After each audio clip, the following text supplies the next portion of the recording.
Proche-Orient, le Hezbollah affirme avoir frappé une base du renseignement militaire à Tel Aviv.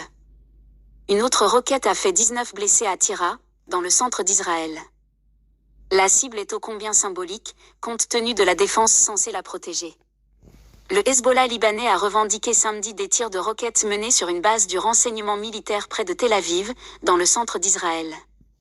À 2h30, les combattants du Hezbollah ont tiré une salve de roquettes sur la base Glilo de l'unité 8200 du renseignement militaire dans la banlieue de Tel Aviv, a affirmé le mouvement pro-iranien dans un communiqué. Après un an d'échanges de tirs transfrontaliers dans le sud du Liban, front de soutien, ouvert par le Hezbollah en solidarité avec le Hamas palestinien à Gaza, le conflit entre Israël et le mouvement libanais s'est transformé en guerre ouverte le 23 septembre. Depuis, l'armée israélienne poursuit des frappes aériennes intensives sur les bastions du Hezbollah au Liban, notamment la banlieue sud de la capitale Beyrouth, et les incursions terrestres de ses soldats dans le sud libanais, où de violents affrontements les opposent aux combattants du Hezbollah. 19 blessés à Tyra.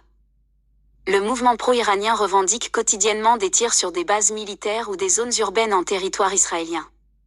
Il a ainsi revendiqué plusieurs salves de roquettes tirées samedi matin sur des localités dans le nord d'Israël, notamment au nord de la ville de Safed.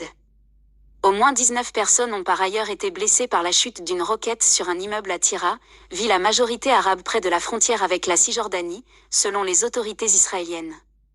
De son côté, l'armée israélienne a dit samedi que des sirènes avaient été activées sur son territoire après l'arrivée de cibles aériennes suspectes en provenance du Liban. Les cibles sont sous surveillance, a précisé l'armée, disant que l'incident est toujours en cours.